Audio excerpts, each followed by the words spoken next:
प्रिय मित्रों, नमस्कार। हार्दिक अभिनंदन के साथ स्वागत है आपका हमारे चैनल में। और आज हम बात करेंगे धनु राशि और वर्ष 2022 वार्षिक राशिफल। दोस्तों, वर्ष 2021 अपनी खट्टी मीठी यादों के साथ बीतने जा रहा है और वर्ष 2022 हमारे समक्ष दस्तक दे रहा है। तहे दिल से हम वर्ष 2022 का स्वागत करें। पिछले साल 2020 में और 2021 में जो कोरोना महामारी के कारण जो हमें आघात मिले हैं, जो जख्म मिले हैं, उनको हम आशा करें कि वर्ष 2022 में ये जख्म हमारे भर जाएंगे और वर्ष 2022 हमारे लिए अत्यंत मंगलमयी होगा। हमारी यही कामना है कि आपका वर्ष 2022 ढेर सारी खुशियां लेकर आए, सुख समृद्धि वैभव की वृद्धि हो वर्ष 2022 में और जीवन खुशहाल हो। इसी मंगल शुभकामना के साथ हम इस एपिसोड को आगे बढ़ाते हैं।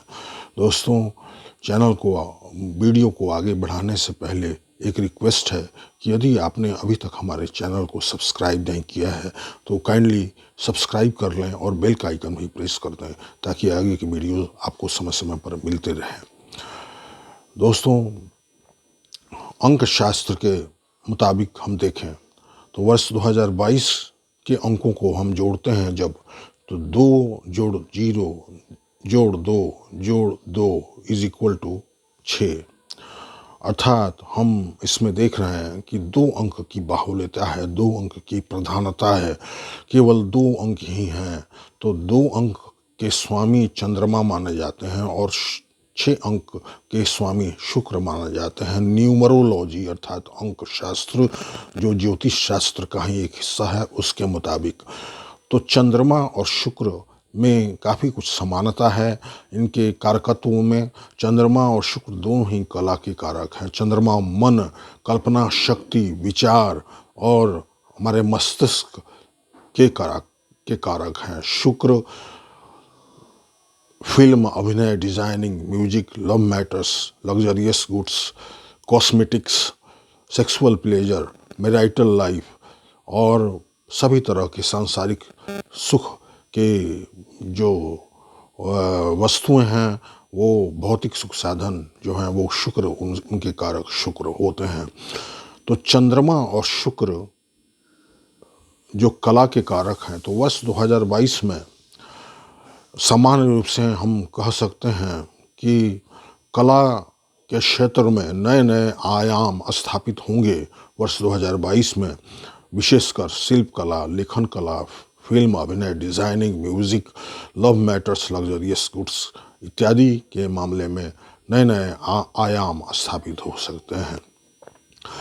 अब एस्ट्रोलॉजी में ग्रह गोचर की जो स्थिति बन रही है, उसमें मुख्यतः हम 4 धीमी गति से चलने वाले ग्रहों के बारे में ही विचार करेंगे। अन्य ग्रहों के बारे में जो कि शीघ्रता से अपना राशि परिवर्तन करते हैं, सूर्य, बुध, शुक्र, चंद्रमा और बुध के मंगल के संबंध में हम विचार नहीं करेंगे इस एपिसोड में, क्योंकि यह वार्षिक राशिफल है और इसमें हम धीमी गति से चलने वाले ग्रहों का ही चाल पर विचार करेंगे। तो गुरुदेव बृहस्पति 13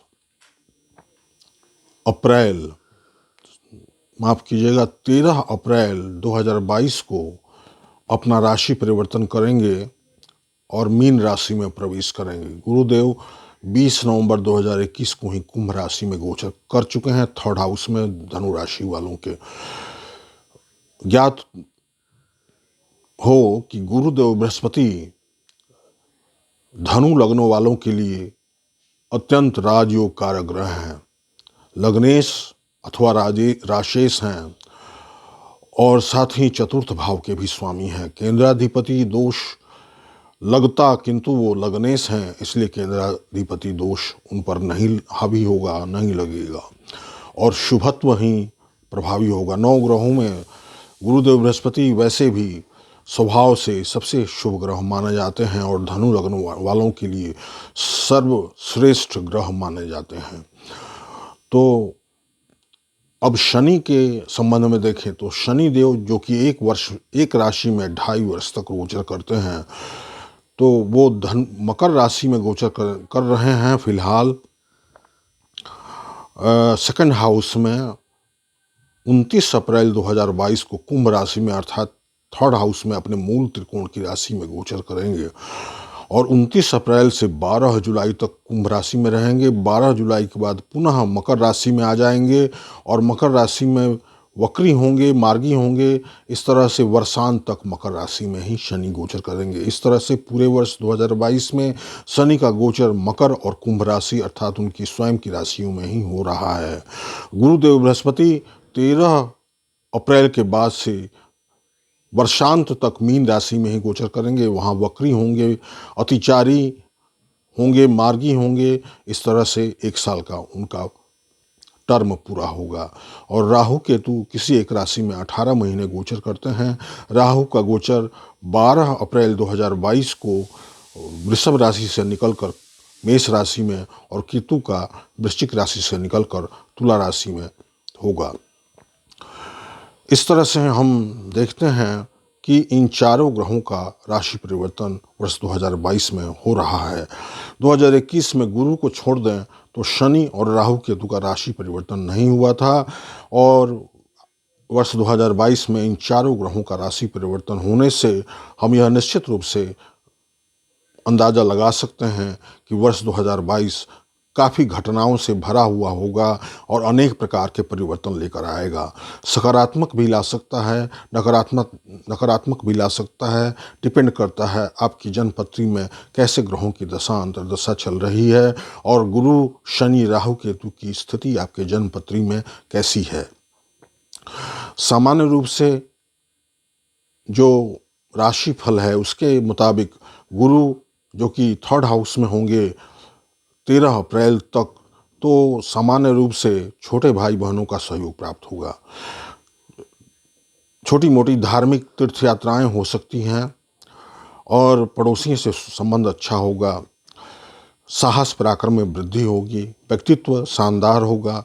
गुरु की पंचम दृष्टि 7th हाउस पर होगी जो कि विवाह का स्थान है, पति पत्नी का स्थान है और साथ ही वैवाहिक जीवन, दाम्पत्य जीवन का स्थान है, पार्टनरशिप बिजनेस का स्थान है। तो पार्टनरशिप बिजनेस में काफ़ी सकारात्मक स्थिति रहेगी। जो लोग पार्टनरशिप बिजनेस में हैं उनको काफ़ी मुनाफा होगा, काफ़ी फ़ायदा होगा और साथ ही जो लोग पार्टनरशिप बिजनेस शुरू करना चाहते हैं उनके लिए भी यह समय अर्थात 13 अप्रैल तक का समय, 1 जनवरी से लेकर 13 अप्रैल तक का समय काफ़ी अच्छा होगा। गुरु की पंचम दृष्टि 7वें भाव पर होने से जो लोग विवाह के योग्य हैं, जो युवक युवतियां और उनका विवाह काफ़ी दिन से लंबित है, तो उनके विवाह के रास्ते भी साफ होंगे और विवाह के नए रिश्ते आएंगे। तो गुरु की 7वीं दृष्टि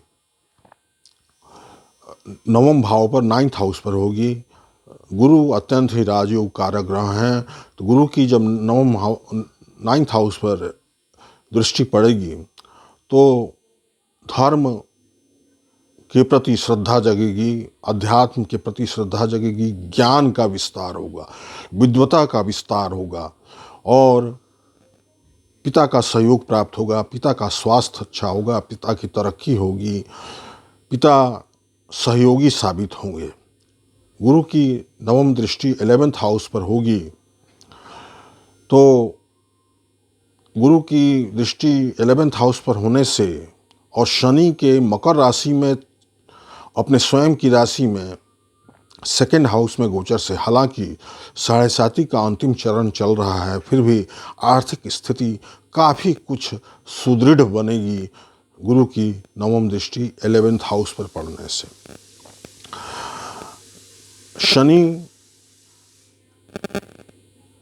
29 अप्रैल तक मकर राशि में 2nd हाउस में गोचर कर रहे हैं और इस तरह से शनि की 7.5 का अंतिम चरण चल रहा है जो कि समाप्त होगा 29 अप्रैल 2022 को। 29 अप्रैल को शनि एक घर आगे अर्थात कुंभ राशि में अपने स्वयं की राशि में आगे बढ़ जाएंगे थर्ड हाउस में, तो 7.5 का समय खत्म होगा, किंतु पुनः 12 जुलाई के बाद शनि पीछे आ जाएंगे मकर राशि में, तो 7.5 का प्रभाव फिर से प्रभावी होगा। तो कुल मिलाकर 7.5 का प्रभाव धनु राशि वाले जातकों पर हावी होने वाला है लगता है 2022 में। किंतु 29 अप्रैल से 12 जुलाई तक का समय बेहतरीन समय साबित हो सकता है धनु राशि वालों के लिए, क्योंकि शनि सबसे स्ट्रॉन्गेस्ट प्लैनेट माना जाते हैं 9 ग्रहों में, और शनि जब प्रसन्न होते हैं तो शनि धनु लग्न वालों के लिए, धनु राशि वालों के लिए मार्केस तो होते हैं, किंतु थर्ड हाउस में शनि का अपने स्वयं के मूल त्रिकोण की राशि में बैठना बहुत ही स्ट्रांग हो जाता है शनि का पोजीशन, और शनि शुभ फल देने के लिए तैयार हो जाते हैं। शनि की तृतीय दृष्टि संतान भाव पर नीच की दृष्टि पड़ेगी और राहु भी वहाँ होंगे, तो इस तरह से बुद्धि थोड़ी प्रभावित हो सकती है, कुप्रभावित हो सकती है, और संतान के स्वास्थ्य में भी गड़बड़ी आ सकती है, संतान के प्रति कुछ चिंताजनक स्थिति बन सकती है। शनि की सप्तम दृष्टि 9th हाउस पर होगी 29 अप्रैल से 12 जुलाई तक 9th हाउस पर होगी, तो उस समय यह ध्यान देना होगा हमें कि धनु राशि वाले जातक अपने पिता के स्वास्थ्य के प्रति सचेत रहें और पिता के स्वास्थ्य का ख्याल रखें, और पिता के परिजनों और पिता के जो संबंधी हैं, निकट संबंधी हैं, उनका भी वो ख्याल रखें। साथ ही तंत्र मंत्र आध्यात्म ज्योतिष के प्रति धनु लग्न वाले जातकों की रुचि बढ़ेगी शनि के सप्तम दृष्टि 9th हाउस पर पढ़ने से। हालांकि शनि उतने राजयोग कारक ग्रह नहीं होते हैं धनु लग्न वालों के लिए, इसलिए अवांछित यात्राएं करनी पड़ सकती हैं, विदेश यात्राएं, घर से दूर की यात्राएं करनी पड़ सकती हैं। यदि कोई विदेश में अथवा घर से दूर कोई शिक्षा ग्रहण करना चाहता है, तो गुरु 13 अप्रैल के बाद से कुंभ राशि छोड़ देंगे और मीन राशि में चले आएंगे अपने स्वयं की राशि में। तो स्वयं की राशि में जब आ जाएंगे तो शनि कुंभ राशि में होंगे, तो उस समय थोड़ी सावधानी बरतनी होगी, क्योंकि गुरु तो आगे बढ़ चुके और शनि केवल अकेले रहेंगे, तो शनि के कुप्रभाव कुछ हावी हो सकता है और पिता के स्वास्थ्य में गिरावट आ सकती है। पिता के स्वास्थ्य के प्रति आपको सचेत रहना होगा। शनि की दशम दृष्टि 12th हाउस पर होगी, तो खर्च भी अनियंत्रित ढंग से हो सकते हैं, अवांछित यात्राएं हो सकती हैं लंबी दूरी की, और शयन सुख में बाधा आ सकती है। गुरु जो कि 13 अप्रैल के बाद से वक्री अथवा मार्गी अवस्था में 4th हाउस में अपने स्वयं की राशि में होंगे, तो अपना घर, वाहन, मकान का लाभ आपको निश्चित रूप से मिल सकता है वर्ष 2022 में 13 अप्रैल के बाद से वर्षांत तक। जो वक्री अथवा मार्गी का प्रभाव होगा वह तात्कालिक रूप से जिस समय होने वाला होगा उस समय उसके लिए अलग से वीडियो जारी की जाएगी, किंतु सामान्य रूप से हम देखें तो गुरु काफ़ी कुछ अच्छा फल दे जाएंगे जब मीन राशि में होंगे 13 अप्रैल से वर्षांत तक 2022 में। तो इस अवधि में कॉम्पिटिटिव परीक्षाओं में स्टूडेंट्स की काफ़ी अच्छी, जो धनु लग्न के स्टूडेंट्स हैं उनका प्रदर्शन काफ़ी अच्छा होगा, और साथ ही मानसिक सुख शांति बनी रहेगी, मन के अंदर प्रसन्नता की स्थिति रहेगी, माता का सुख प्राप्त होगा, मित्रों का सहयोग प्राप्त होगा। गुरु की सप्तम दृष्टि 10th हाउस पर होगी और पंचम दृष्टि 8th हाउस पर, नवम दृष्टि 12th हाउस पर। तो गुरु की सप्तम दृष्टि जो 10th हाउस पर होगी तो कैरियर, जॉब, प्रोफेशन में चार चांद लगेंगे। जो लोग बेरोजगार हैं उनको रोजगार की प्राप्ति होगी और साथ ही कार्यस्थल पर सकारात्मक माहौल बनेंगे। गुरु की पंचम दृष्टि एट्थ हाउस पर पड़ने से कोई पैतृक संपत्ति आपको मिल सकता है, कोई पैसा आपका फंसा हुआ है तो उसकी प्राप्ति हो सकती है, मेडिक्लेम का पैसा आपको मिल सकता है। और साथ ही यदि विदेश में शिक्षा ग्रहण करना चाहते हैं तो उसके लिए भी अच्छा समय है, 13 अप्रैल से वर्षांत तक। और साथ ही उच्च शिक्षा के क्षेत्र में भी आपको सफलता मिल सकती है। विदेश में यदि शिक्षा ग्रहण करना चाहते हैं, सेटल करना चाहते हैं, फॉरेन सेटल करना चाहते हैं फॉरेन में, तो उसके लिए भी अच्छा समय होगा। खर्च नियंत्रित ढंग से होंगे और खर्च अच्छे कार्यों में होंगे जिससे आपका लाभ होगा, आपकी तरक्की होगी। तो इस तरह से हम कुल मिलाकर देखें और केतु की स्थिति भी काफ़ी अच्छी हो जाएगी। केतु 11th हाउस में बहुत अच्छा फल प्रदान करते हैं। तो केतु 12th हाउस में पिछले 18 महीने से चल रहे थे, जिसके कारण खर्च की स्थिति काफ़ी ज़्यादा खराब हो गई थी, अपव्यय ज़्यादा हो रहा था। लेकिन केतु जब 11th हाउस में गोचर करेंगे तो विभिन्न स्रोतों से आय का आगम होगा और इस तरह से केतु का 11th हाउस में गोचर बहुत ही फायदेमंद साबित हो सकता है धनु राशि वाले जातकों के लिए। तो दोस्तों, यह था धनु राशि और वर्ष 2022 का वार्षिक राशिफल। यह एक संक्षिप्त राशिफल है इन 4 ग्रहों के आधार पर। दोस्तों, कृपया चैनल को सब्सक्राइब कीजिए, बेल का आइकन भी प्रेस कीजिए और वीडियो अच्छी लगी हो तो लाइक कीजिए, शेयर कीजिए। बहुत बहुत धन्यवाद।